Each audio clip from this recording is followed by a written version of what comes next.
Anteriormente, o povo hebreu está saindo do Egito. O Senhor enviou pragas, 9 pragas. E o faraó endurece seu coração, não deixa que eu ir.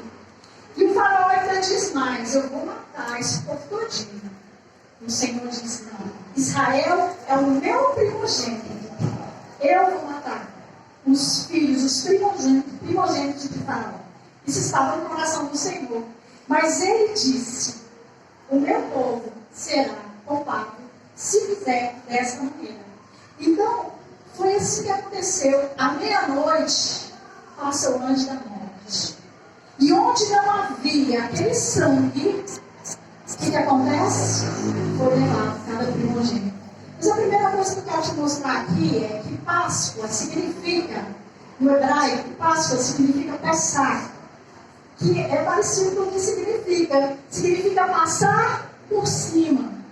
Ou seja, onde o anjo do Senhor passaria naquela noite, onde ele encontrasse a marca do cordeiro, aquele cordeiro sem marca, sem mácula, sem pecado, onde ele visse aquele sangue, ele passaria por cima e aquele povo seria poupado. E o que eu vejo aqui duas coisas, algumas coisas. Ele diz, quando o Senhor começa a falar com Moisés, ele diz assim, ó: este será para vocês o primeiro mês de todos os meses. Aqui, o Senhor está falando de começo, de um recomeço. A partir de agora, o tempo daquele povo seria contado de uma forma diferente. Porque aqui começava para eles um novo tempo, onde eles estavam saindo do Egito, da casa da servidão, e eles iam servir ao Senhor. E interessante que eles não estavam, o Senhor não falou em nenhum momento para eles, o Senhor não falou em nenhum momento para esse povo: olha, vocês vão sair daqui porque vocês vão ser livres. Não, o Senhor não falou isso. Ele disse: vocês vão sair daqui porque vocês vão me servir. Eles iam continuar na servidão, queridos, mas eles iam servir ao Deus que criou os céus e a terra e todas as coisas. Amém. E é interessante porque não seria fácil. Por que um cordeiro teria que morrer? Algumas coisas eu aprendo aqui. O Senhor, ele podia simplesmente, ele sabia, ele não sabe. Muitas vezes a gente fala assim: o Senhor sabe do meu coração, o Senhor sabe de mim, e sabe. Porque ele conhece o nosso deitado e o nosso levantar. Amém? Mas aquilo ali estava sendo primeiramente, queridos, uma prova para o povo.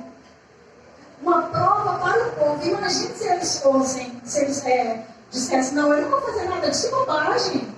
Eu vou pegar um sangue e vou passar na porta. E se a gente olhar para isso aqui, já representava a cruz de Cristo. Vocês estão ligando aí o que está acontecendo aqui? E eles obedeceram, todo aquele que obedeceu, ele foi livre. Só que naquela noite no Egito, queridos, a morte sondou. E em todo o Egito havia morte, inclusive havia morte na casa dos hebreus. Só que aquela morte na casa dos hebreus era uma substituição. Então o que a gente aprende aqui? Que para se receber a vitória, a salvação e a libertação que eles receberam ali, precisava haver uma morte, precisava haver um derramar de sangue. Vocês estão entendendo? Porque muitas vezes a gente olha lá só na casa do Egito, nos egípcios, que houve morte, que houve dor, que houve pranto, mas na casa dos hebreus também. E aquilo seria como um memorial para eles, para que eles fossem livres, para que eles tivessem essa liberdade. Uma morte foi necessária. Você começa a ligar aí, você começa a perceber porque que Cristo é a nossa Páscoa. Porque Cristo, queridos, Ele é o Cordeiro de Deus. Cristo é o Cordeiro de Deus que tira o pecado do mundo. Olha, João viu isso. Está lá em 1 João, versículo 29. Quando Jesus passa e João, o profeta, o último profeta, ele estava dizendo: eis aí o Cordeiro de Deus que tira o pecado do mundo. Queridos, Isaías também viu isso. Vamos ver lá em Isaías 53, que está escrito lá. Isaías também percebeu isso, que Aquele sacrifício, ele apontava para algo muito maior que viria. E que a partir dali, aquele povo, ele teria que viver na esperança do Messias que viria, do Senhor que viria.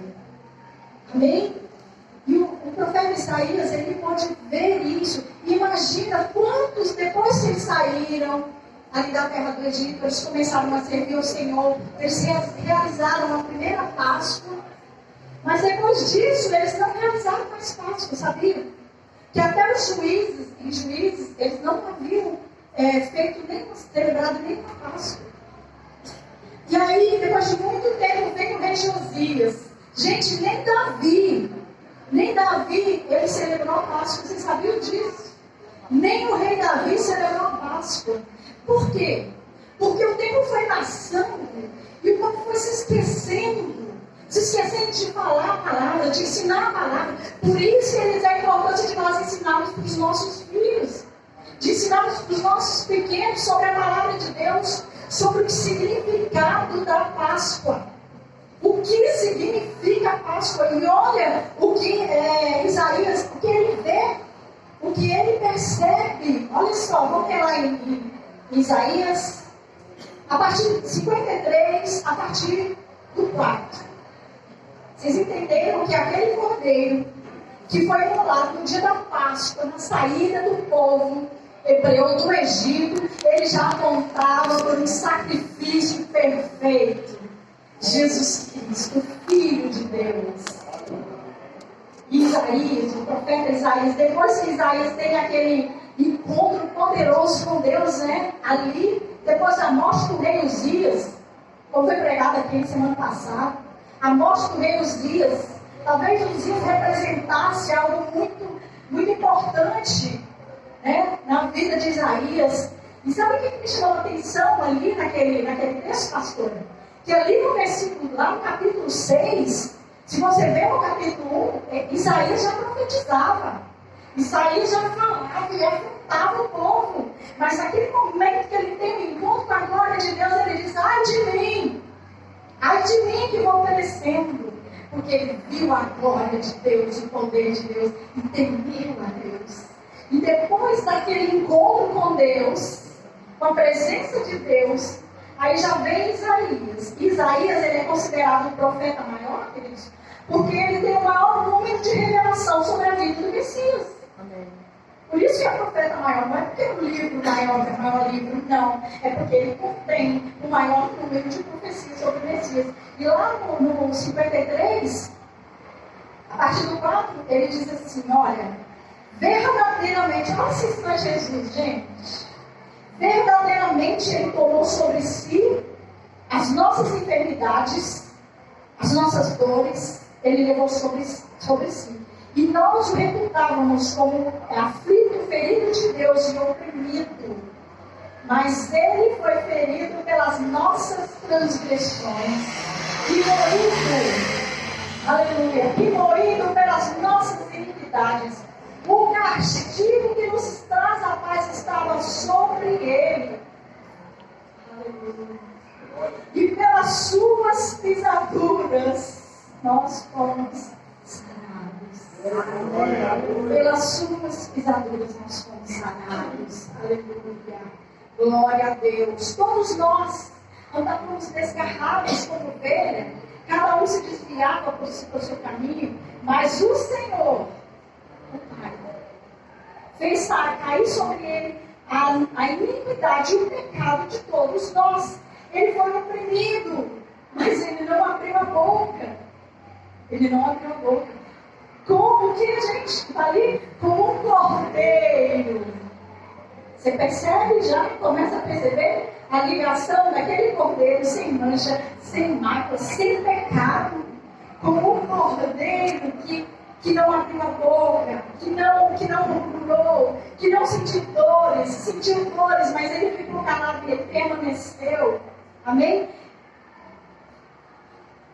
Ele foi oprimido, mas não abriu a boca. Como um cordeiro, ele foi levado ao matador. Como uma ovelha muda perante os seus tosquenejadores. Ele não abriu a boca. a opressão do juízo foi tirada. E quem contará o tempo da sua vida? Ele viveu por pouco, mas o pouco que ele viveu entre nós fez toda a diferença. E 2000 anos depois da sua morte, nós estamos aqui. E nós vamos celebrar. E nós vamos entender hoje o que significa Páscoa para nós. Essa Páscoa que estava sendo falada, que foi falada lá, é a Páscoa para o povo hebreu, para o povo judeu. Da opressão do juízo ele foi tirado. Quem contará o tempo da sua vida? Porquanto ele foi cortado da terra dos viventes, pela transgressão do meu povo ele foi atingido. E eu quero vir lá para o 11 que a gente tem aqui. Mas, gente, eu amo, mas para mim é um versículo assim, da minha conversão. Mas o trabalho da sua alma ele verá e ficará satisfeito com seu conhecimento do meu servo, o justo justificará a muitos, porque a iniquidade deles ele levará sobre si. Ele verá o fruto do seu penoso trabalho e se alegrará. Dá para você pensar nesse momento que eu e você, nós somos frutos desse penoso trabalho de Jesus? Dá para você imaginar isso? Amém. Para um pouquinho para você pensar. Você pode olhar para a sua vida e dizer assim, ele pode se alegrar sobre mim? Dá para pensar nisso, gente? Ele pode se alegrar sobre mim. Isso é muito sério, igreja. Isso é muito sério. O Senhor ele precisa olhar para nós e se alegrar sobre nós. Amém. O Pai, ele precisa olhar para nós e ele vê a marca de Cristo, a marca do Cordeiro. Não existe resgate. Não existe salvação sem o derramar de sangue. E Jesus, ele é o Cordeiro perfeito. Por isso que Paulo também ele percebeu isso. E ele fala que Jesus Cristo é a nossa paz. E hoje em dia o mundo, eu disse para vocês que eu ia falar o que é Páscoa. Páscoa você já entendeu. Jesus Cristo é a nossa Páscoa. Jesus Cristo é o Cordeiro que foi imolado. Ele morreu para que eu e você tivéssemos acesso ao Pai. Amém? Agora eu vou dizer para você o que é Páscoa. E o que é Páscoa para nós, os cristãos? Nós que cremos no Senhor Jesus. O que é Páscoa para nós? Páscoa, como eu já falei para vocês, significa, a Páscoa hebraica significa isso, passar. Pensar. Parece mesmo com a própria pronúncia da palavra em português, né? Mas ela significa isso, passar. Só que para nós em português é Páscoa e a gente não tem noção do que significa realmente a Páscoa. Mas se você vai no inglês, eles têm duas palavras para definir o que é Páscoa. Gente, isso é muito sério. As coisas mais sérias que eu vou falar para você. Eu vou falar pausadamente, tranquilamente, porque nós precisamos entender isso. Existem duas palavras no inglês para a Páscoa. Primeiro, a Páscoa, eles sabem diferenciar isso. A primeira palavra significa Passover. Passover. Passar por cima, literalmente. Passover. E a outra palavra, que é a Páscoa, e quando a gente vai ler na Bíblia em inglês, tá? Quando nós vamos ler na Bíblia em inglês, você vai encontrar lá Passover, que é Páscoa. Só que eles têm uma outra palavra para Páscoa, para esse período de Páscoa, que está relacionado, escuta bem isso hoje, igreja, que está relacionado a distribuir ovos de Páscoa, que é estar. E essa palavra, estar, e quando eles vão desejar a feliz Páscoa, eles não dizem Happy Passover. Eles dizem Happy Easter. Happy Easter. E essa pronúncia, Happy Easter. E essa palavra estar, ela vem de uma cultura pagã, gente. Ela vem de uma deusa chamada Ostera, ou Astera, ou Astarote, que a gente já vê lá na Bíblia. Que na verdade essa deusa é uma deusa pagã dos povos nórdicos, Só que ela, já na palavra de Deus lá, já se falava sobre ela, que é Astarote, que é um ídolo, um demônio. Então, o que aconteceu? Quando o cristianismo ele começa a crescer, começa a incomodar, e começa a ser perseguido, e quando o rei Constantino, né? Quando Constantino ele percebe isso, e ele une a igreja católica, ele diz que a partir de agora todo mundo vai adorar esse Deus, ele institui isso, a igreja, né? A igreja cristã, os cristãos, a cristandade, e aí o que acontece? Muitos povos começaram a se misturar, muita mistura, e essa mistura, ela entra dentro da igreja. Então, queridos, se você não sabe, eu sei que muitos aqui sabem, talvez a maioria saiba disso, essa cultura de Páscoa, misturada a ovo de Páscoa, gente, é uma tradição pagã e não tem a ver com a Páscoa dos judeus, porque lá foi instituído que se matasse um cordeiro, e quando esse cordeiro ele foi imolado, quando eles foram comer, e a ordem era para comer apressadamente, sabe como é que eles comiam? Com pães asmos, sem fermento e com ervas amargas. Sabe por quê, queridos? Foi pago um preço muito alto pela nossa liberdade. Amém. Pela libertação daquele povo. E seria pago um preço muito alto pela minha vida e pela sua vida. Isso não tem a ver com doçura. Não tem a ver com doçuras. Tem a ver com amargo, com sofrimento, com um duro trabalho, um trabalho penoso da alma de um cordeiro, da alma de um justo. Queridos, esse é o verdadeiro sentido da Páscoa. Na Páscoa houve morte, mas a morte daquele cordeiro redundou para nós em vida.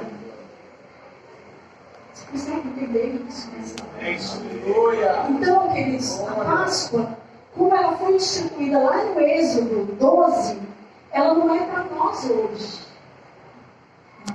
Não, você sabe por quê? Porque nós não precisamos matar um cordeiro.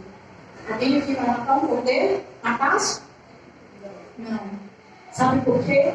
Porque Jesus, na noite que foi traído, sabe o que ele fez na noite que ele foi traído? Vamos ler lá em Coríntios. A gente lê demais, né?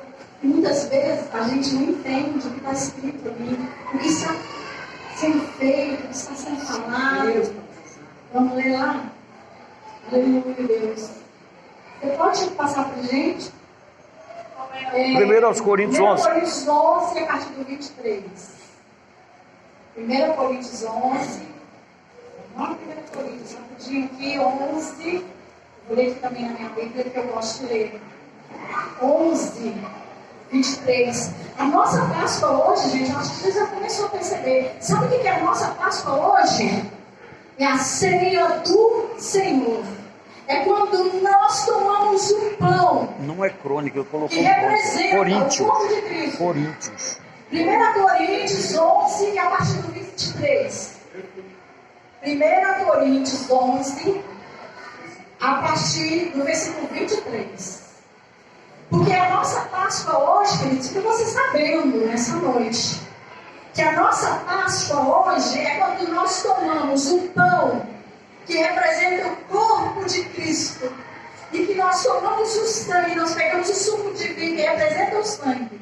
Quando nós tomamos isso, nós comemos, nós lembramos a morte do Senhor até que Ele venha. Lá em Êxodo 12, o Senhor disse: olha, isso você fará como um memorial para as suas gerações. Porque quando o seu filho te perguntar o que significa isso, você vai dizer: olha, o Senhor nos tirou do Egito, da casa da servidão, e precisou um cordeiro morrer. Houve morte para que nós tivéssemos vida. E a mesma coisa o Senhor fala para nós hoje. Queridos, e é tão incrível que a morte, quando Jesus ele foi crucificado, era exatamente o tempo da Páscoa. que eles celebravam mais ou menos aí entre abril, né, março e abril. Tá, o calendário deles difere um pouco do nosso. Mas vai ser sempre nessa data. E é nessa data que o povo judeu também estava celebrando a Páscoa. Quando o rei Josias institui a Páscoa no calendário deles, né? A partir dali eles começaram. Todos os anos eles faziam isso. Eles comiam, eles participavam da ceia, da maneira como o Senhor colocou para que eles fizessem. Então o que Jesus faz? Quando está chegando a Páscoa, ele vai participar da última ceia, e está lá escrito nos evangelhos. Eu acho interessante que cada parte do evangelho te conta um detalhe. Conta um detalhe do que aconteceu. Mas aqui na primeira Coríntios, vamos ler lá. Nós vamos ler pausadamente para você entender. Olha. Porque o que eu recebi do Senhor, isso é Paulo falando. O que eu recebi do Senhor também vos ensinei. Nós estamos ensinando. Que o Senhor Jesus, na noite que ele foi traído, ele tomou o pão. E tendo dado graças, o partiu e disse: tomai, comei, isso é o meu corpo que é partido por vós. Fazei isso em memória de mim. Vocês percebem a ligação lá de Êxodo? E o Senhor Deus falou para o povo: olha, vocês vão fazer esse memorial, vocês vão colocar diante de vocês. Só que aquele memorial já apontava para Cristo. E aí quando o Senhor Jesus fala: tomai e comei, isso é o meu corpo que é partido por vós, fazer isso em memória de mim. Semelhantemente, olha um detalhe muito lindo aqui, gente, faz toda a diferença para nós. Semelhantemente, também depois de ter o que, gente? Ceado. Então, o que está acontecendo aqui? Durante a ceia, existia toda uma ceia, gente. Eles preparavam uma ceia, tinha comida, tinha carne, tinha o cabrito, tinha o cordeiro, que eles faziam, e tinha toda uma preparação. Os pães eram pães sem fermento, pães das bebidas amargas, porque o povo judeu, quando estava fazendo essa celebração, ainda estava esperando. Mas você percebe que aqui, agora, é o Senhor Jesus se apresentando. Então, durante a ceia, no momento da ceia, ele pega o pão. E ele apresenta aquele pão e mostra para aqueles discípulos: olha, eu sou o pão. Eu sou o pão, sem fermento, sem pecado. Jesus, o corpo, aquele pão, representa